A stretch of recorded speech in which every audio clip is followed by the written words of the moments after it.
This week, I'm talking with a woman who I recognize as an unsung hero in her community. Despite running her own business, she dedicates time to ensure the well being of other children in her community. We're going to meet this lady after I hit that music.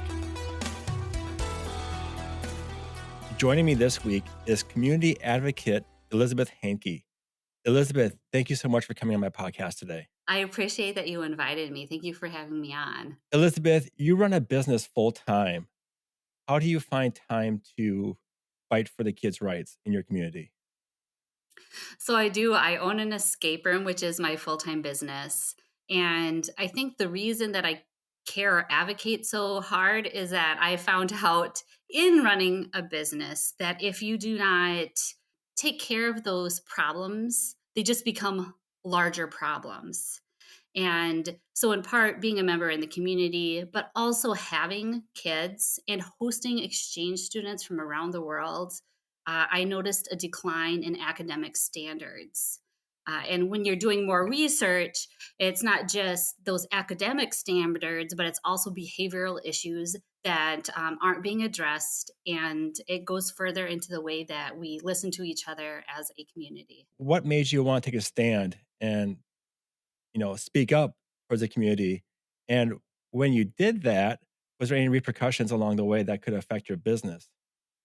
There were two kind of turning points in my life. One is I listened to Brett Weinstein and his testimony as a university professor at Evergreen University and what he went through having students attack him and push him off campus.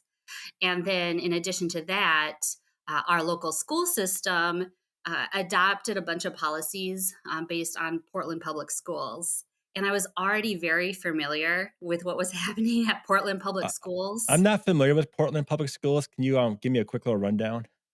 Yeah, so they had a high truancy rate, and when we passed our new framework in our school, it was 3 years ago.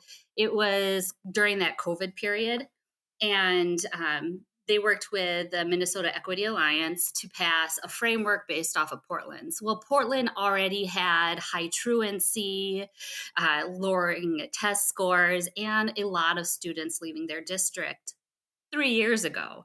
And so just thinking, well, gosh, they're basing this framework off of Portland. This is likely not going to go well for our district. So I'm hold on a sec. They knew about Portland's low test scores before they say, "Oh, look at that school. We want to be just like them." Yeah. So how it was going to be, or how it was kind of sold to the district, is that this equity framework was going to create better listening and harmonious relationships through our entire community, and that we listen to the voices first that may not have historically been listened to in the past. But when they passed or when they did their surveys for this framework, they only surveyed people of color in order to get this framework for this framework. But of the people, it was only actually 3% of our of the population of the people of color, and less than 1% of the city's population. And then based off of those surveys is how the school district ended up passing the framework. So taking the race out of it for a second, they sold this framework. Did they show data like, "Hey, we have great attendance now. Our kids' grades are improving." Did they show that data of how great this framework is? Not to my recollection. It was really based on lowering the disparities between populations and not necessarily raising the academic standards among all populations. Okay, so Portland already had the low test scores, low attendance. They already had this data and they presented to the school system and they kind of spun it a different way, but then did they fully disclose what their attendance and their scores were? Because now, as I've been watching the school board meetings myself, we're not really good either. Our readings math scores are pretty low as well. So are we looking like Portland now? Or was there I feel like we were sold something that wasn't 100% real, Well, like, and a really couple good for our things kids. that happened during that time is, by the time they voted on this framework, they were having in-person meetings, but a lot of the, discussion was happening over Zoom and, not in person because it was still during that, COVID timeline, and, I mean, we're meeting over Zoom now, but there is some nuance lost when you're not meeting in person, trying to get the timing right of asking questions if somebody has their hand raised or having to sign up in advance to speak. You just lose something when you're not in person. So I think that was part of the reason. When the Did this framework cost money? Did this cost the Yes, dish it cost. I can't. It was between $60,000 and $70,000 is what the district spent on it.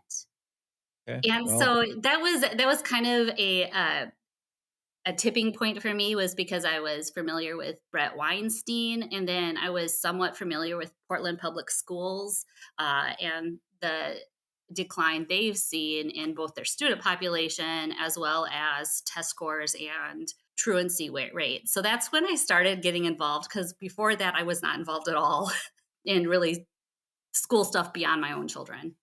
do you have kids at that time currently in school? Is that how you found out about the low test scores? At that time, I did. I mean, during that time, just to bring kind of everyone back, is that I believe all the schools in the nation for a little while, the kids were pushed out of school, and at that time, the students at our school were going at least in the junior high and high school, they were going every other day.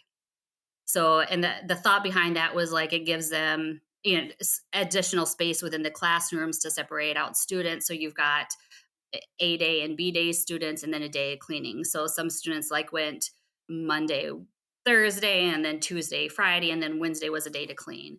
So that happened during that time frame that the kids in the junior high and high school weren't even full time in schools. And my kids were actually not in school at that time. I did actually homeschool them with a homeschool co-op that year. Maybe you probably don't know this, but I live in the same community as Elizabeth does, and I never heard of the low test scores until just recently. How'd you get that information? Are they making this public? I don't see much Going much of this on. being publicized. Yeah. It isn't heavily publicized, no, and I think in part because I'm a business owner, I just, am curious and I don't stop until I find things, but the really nice thing about the state of Minnesota is we do publish, our grades, attendance, the test scores on the Minnesota, standardized test. Those are published as well as the, truancy rates for all our schools are published on a state site. So you can go ahead and look those up. And in addition to that, I looked up how to do Minnesota data requests, and I have done data requests of the state of Minnesota for district data as well as our local school as well. So anybody can look up how to do it. You can just go to your state and put in data requests. They're sometimes called FOIA, Freedom of Information Act requests. But you can look at things such as things that I've looked for in the past are people enrolled in AP classes. I wanted to see if our science, technology, engineering, and math AP classes had the same enrollment as before. You can look at different disparities, again, on that state site. I've looked at attendance rates by grades. Anything you can really think of asking, as long as there's data for it, you can get from your school. Yeah, and I know we're getting kind of off topic about bullying here, but I promise listeners we are getting to it. Is Elizabeth, once you start poking around of asking questions, why? Well, first of all, what was the first thing you approached your community with as a concern? Oh, I attended those first meetings about the equity framework was probably the first time I really became involved. I regularly write letters to the editor at my local newspaper, and one of my first letters was entitled "The Pain We Feel," and it was about how sometimes we as a person can feel so much pain that it becomes difficult to see other people's pain. And I wrote that because as a community advocate, I call and I knock on doors. I am out there. And what I'm finding is it's not just our students, it's a lot of our professionals. Like you go, of course, our teachers feel that way, but another population of people that feel unheard is our doctors and our nurses and our healthcare professionals. So when I wrote that letter, I was really thinking of them and hoping that maybe people would take a step back and think, well, gosh, I'm having a bad day, but potentially, maybe the pain I feel is preventing me from having empathy and understanding the pain other people feel. You poked around somewheres that got somebody upset. Yeah, and so that did lead me down the path of looking at curriculum. And actually, there was a curriculum concern brought to my attention by one of my daughter's friends. So it wasn't my daughter's class; it was one of my daughter's friends, their class. There was a white supremacy triangle that said things like color blindness was a form of white supremacy, or believing that. That every one is equal is a form of white supremacy. Hold And on, wait. What did the schools hand out, like a document or a picture? I so don't this understand what is this thing that they handed out to teachers to what kids? is this? This was only in and this was really an enlightening experience for me, because one thing I found is that you can have an entire district. So we have two high schools in our district, and one high school may have approved this curriculum and another high school did not. So there might be more centralized approach at different districts, but at our particular district, you might find that the two different high schools have very different curriculum. Well, And okay, that's a topic for a different conversation. That doesn't yes, make any so it sense. wasn't in every class, it was in one English 10 class, Okay. and it was presented along with a book, but it really didn't discuss the book at all. So that was kind of their argument, was that this book was a good resource and thus they can use this triangle. And I'm like, "No, this is two separate issues." We're combining two different things. I'm okay with the book. I had no problem with the book, and I couldn't care less about the book. It was this triangle, which had some legitimate concerns. It said things that everybody would find as discriminatory, such as, being a member of the KKK is a form of white supremacy. But it also would say things like, again, that color blindness was also a different form, but a form of white supremacy. And although we obviously all see in color, of course, that's not what it means. Uh, what it means to me is that obviously you don't think of people differently based on their skin color. And so it was actually a student that brought this to me, and then I did a curriculum complaint because the student was too afraid to do so. I may see I guess I'm way out of the loop in a lot of things. I never heard the term color blindness. I was looking at a person's skin color, I guess, because I work with kids every day. I just see kids as kids. I don't see nothing else. And just like my younger kids, they see my younger daughter's in a classroom that's kind of diverse, and she sees kids as kids. I don't know. First of all, I don't understand why there has to be a something to be brought into a school system to create division right away. And there may not even been a problem, but you created a problem because now you got kids thinking, "Oh, wait a minute. This person might only like me because I'm this way, or they might not like me because of this way." Then you get now you're putting thoughts into kids' heads that were not even there in the first place. Yeah, and I think that was a larger part of the conversation. Wasn't just on the curriculum, but the fact that there were students that had concerns and they didn't feel like they could have them addressed. And so that becomes the larger issue, is Well, why they would am probably I be addressed here? they would be called racist if they did. Yes. And the teacher that was using that curriculum, she was a newer teacher and she was not renewed the following year. So I don't know if that curriculum, I don't think it's being used any longer in our district. But I believe that the larger issue is that the students don't feel like they had anyone to advocate to, right? They obviously the teacher liked this curriculum, so not the teacher, but even in that case, there's of course fabulous teachers and we also have some bad ones. But if you end up with a bad one, you should at least feel that there is somebody else within the school you can advocate to in order to get help. And so that was, the overwhelming message I would have liked for the community and our school board to understand.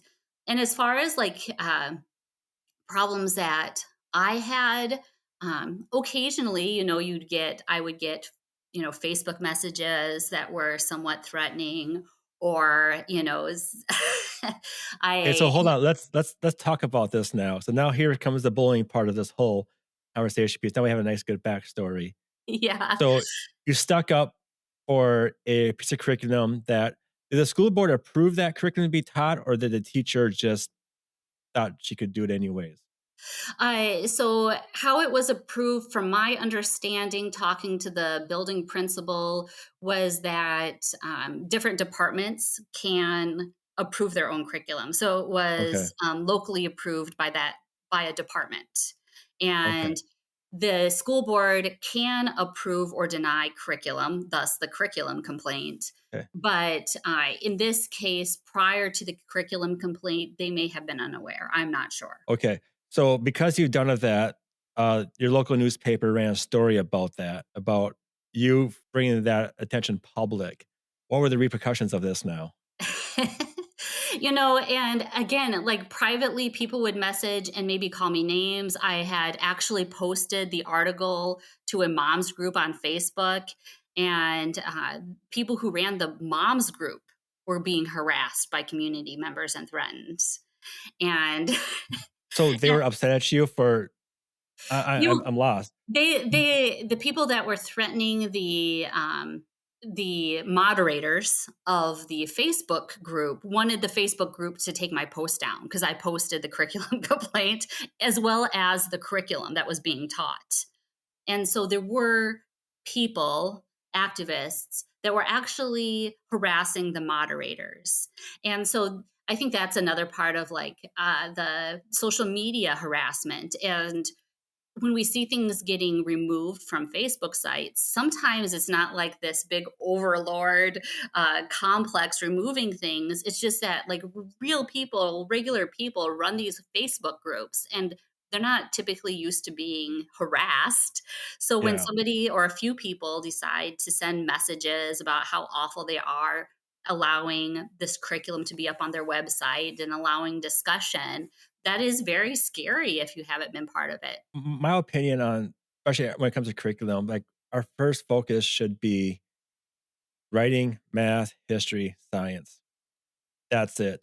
Once those scores get up there, then maybe offer different classes, which is fine in my opinion. But when you're offering something that creates division, or you're offering something that can be putting thoughts into young kids' minds that weren't even there, that's a valid complaint to bring up, because it's not like a kid brought that up, a teacher brought that into the school. You had a valid complaint and now you're getting hate for it.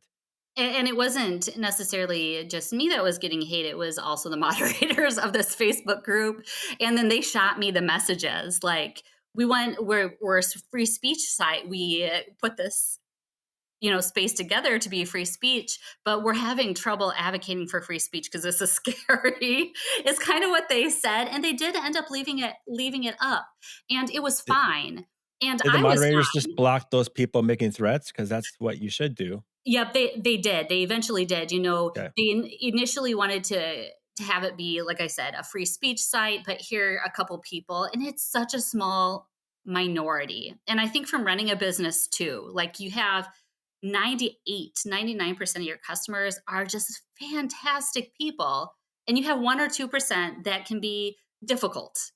And those 1 or 2% are the people that you remember, right? But you Yeah. shouldn't let them ruin your day. And it's kind of a similar situation. You have Facebook groups of thousands of people, and a couple people start harassing you. It can feel overwhelming. But in all honesty, it's just a couple people, just block them and move on. Yeah, that's fine because you'll probably never hear from those people again. But the part I'm really interested about is the elected official who you managed to tick off about this. What did that person do?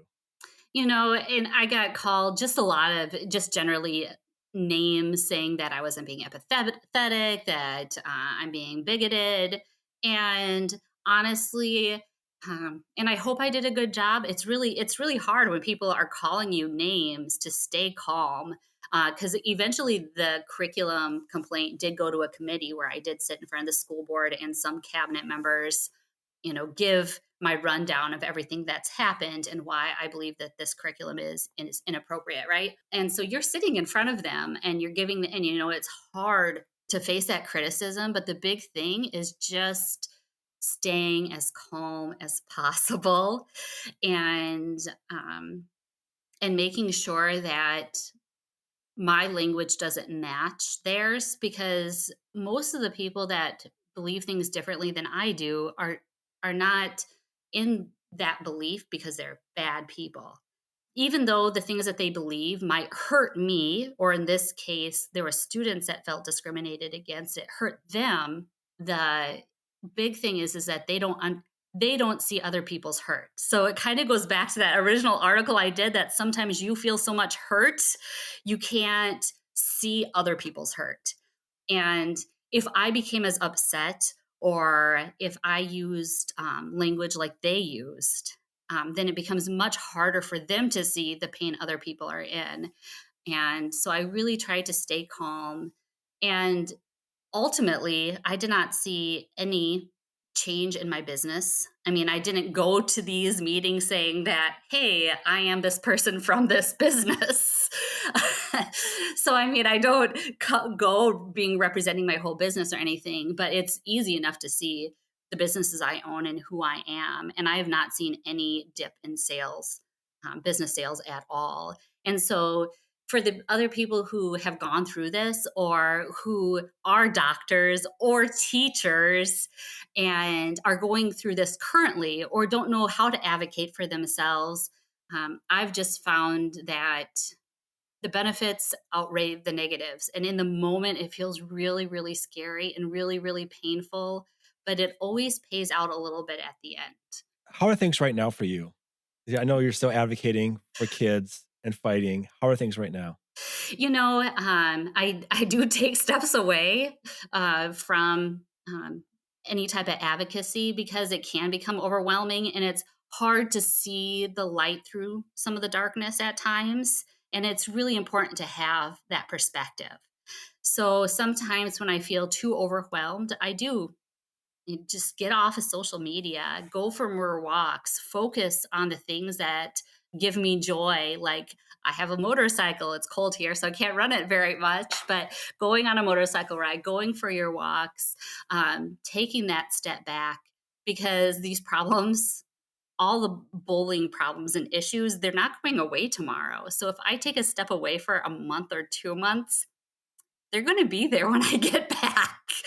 And so it is. I have taken a step back to give myself perspective, so I can come back with a fresh set of ideas, and then also keep that calm because um, I take a step away when I feel like I'm losing my calm, which happens.